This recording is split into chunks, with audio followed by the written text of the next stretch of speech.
Hello दोस्तों, स्वागत है आप लोगों का हमारे YouTube channel laborious education centre में। ठीक है, अब देखिए आज हम लोग इस वीडियो में सीखेंगे कि अवतल दर्पण में बने प्रतिबिंब की स्थिति, आकृति और उसका आकार। मतलब कि अवतल दर्पण में वस्तु को अगर कहाँ रखेंगे तो उसकी स्थिति कहाँ होगी, यानी कि उसकी प्रतिबिंब की स्थिति कहाँ बनेगी, उसका आकार कैसा होगा, उसकी प्रकृति कैसी होगी। ठीक है, अब शुरू करते हैं। पहले हम बना लिए हैं एक अवतल दर्पण। देखिए उसमें दिया हुआ है कि सबसे पहले यहाँ पर उसका ध्रुव होता है, यहाँ पर उसका फोकस होता है, यहाँ पर उसका सेंटर होता है। ठीक है, अब आप ध्यान से समझिएगा। अब इस तरफ याद रखिएगा कि किसी भी दर्पण हो या फिर लेंस हो, लेंस या फिर कोई भी दर्पण, उसमें वस्तु को सदैव बाईं तरफ रखते हैं। कहाँ रखेंगे? बाईं तरफ, इस साइड रखेंगे। ठीक है, अब वस्तु सदैव बाईं तरफ रखेंगे तो यहाँ से स्थितियाँ बनती रहती है। तो सबसे पहले इधर हम वस्तु रखते हैं और फिर बताते हैं कि उसका प्रतिबिंब कहाँ बनेगा। तो सबसे पहले हमारा मेन पॉइंट है फोकस। फोकस से पहले की स्थिति और फोकस से बाद की, यानी कि सबसे पहले की। तो सबसे पहले हम रखते हैं ध्रुव पर। अगर वस्तु ध्रुव पर रखेंगे, इसका हम नाम दे देते हैं, ए नाम है इसका। ठीक है, अब ए कोई वस्तु है जो ध्रुव पर रखे हैं तो उसका प्रतिबिंब कहाँ बनेगा?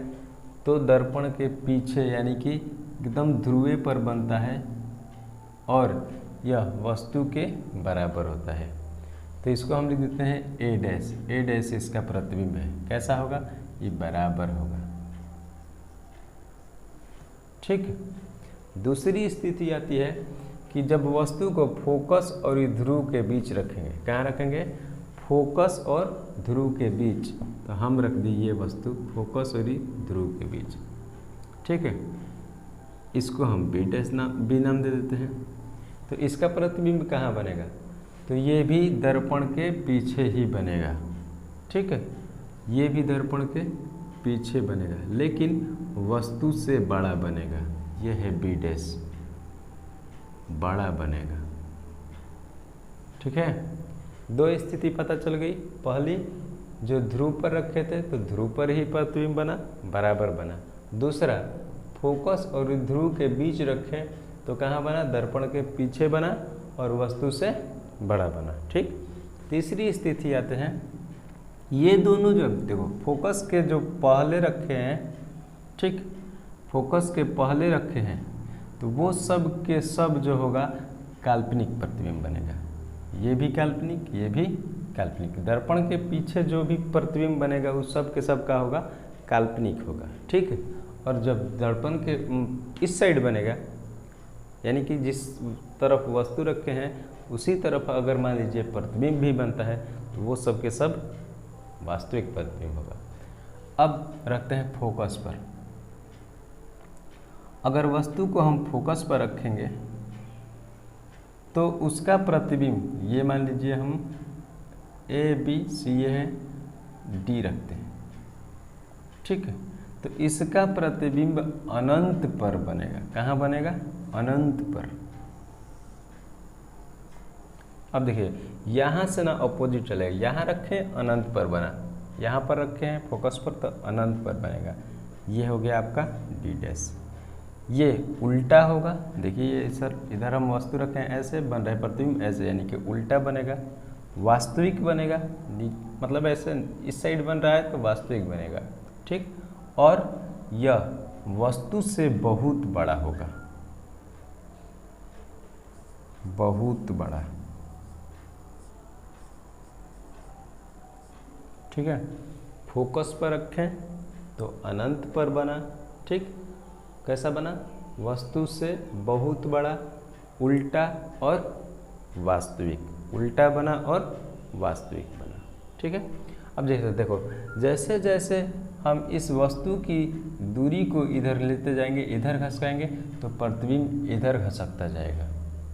जैसे एक डेग इधर घसाएंगे तो ये एक डेग इधर घसकेगा।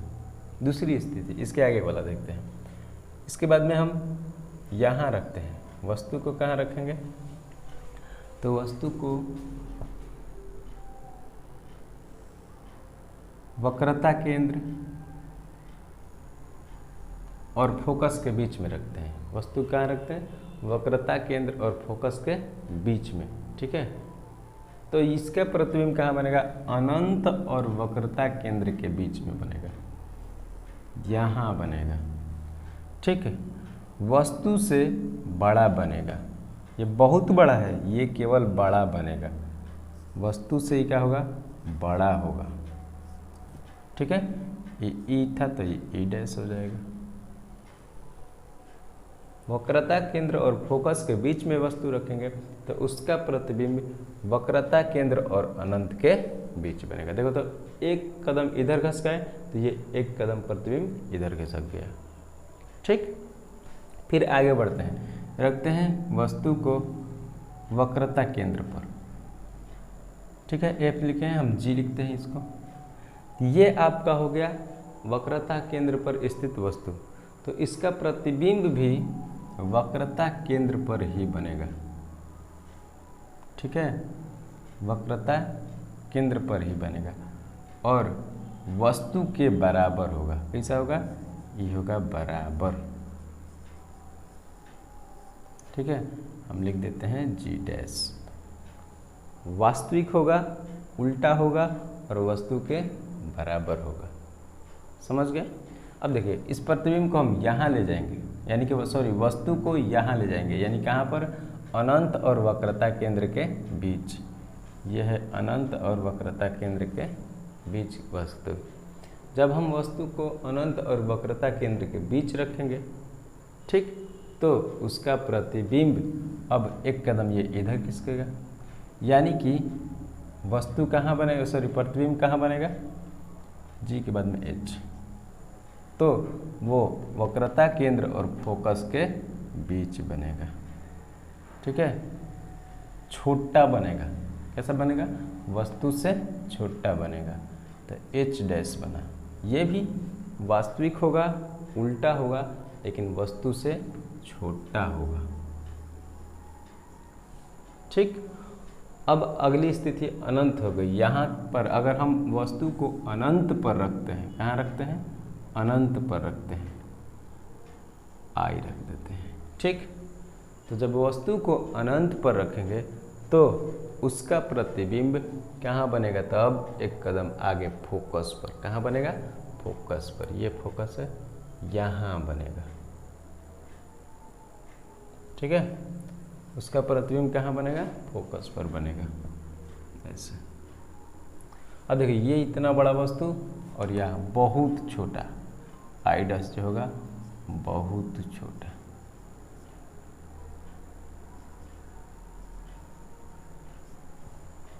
ठीक है। तो यहाँ पर बहुत छोटा बनेगा, समझ गए। चलिए एक बार स्क्रीनशॉट ले लिए, फिर समझाते हैं इसको। ले लिए। अब देखिए एक बार पुनः समझा देते हैं। कभी भी अवतल दर्पण में प्रतिबिंब की स्थिति जाननी हो तो आपको ध्यानपूर्वक देखना होगा कि मतलब वस्तु कहाँ पर रखा हुआ है। वस्तु की दो स्थितियाँ हो सकती हैं, एक फोकस के पहले और एक फोकस के बाद। पहले वाला जितनी भी स्थिति होगी उसका सबका प्रतिबिंब आभासी बनेगा, सीधा बनेगा। अगर ध्रुव पर रखेंगे तो बराबर, और फोकस और ध्रुव के बीच रखेंगे तो वस्तु से बड़ा लेकिन आभासी बनेगा, ठीक। अब यहाँ से याद रखिएगा कि इधर हम बताए थे कि जहाँ यहाँ पर फोकस पर रखेंगे तो अनंत पर। अब एक कदम खिसकता जाइए, ये इधर खिसकाएंगे तो ये इधर खिसकेगा, ठीक है।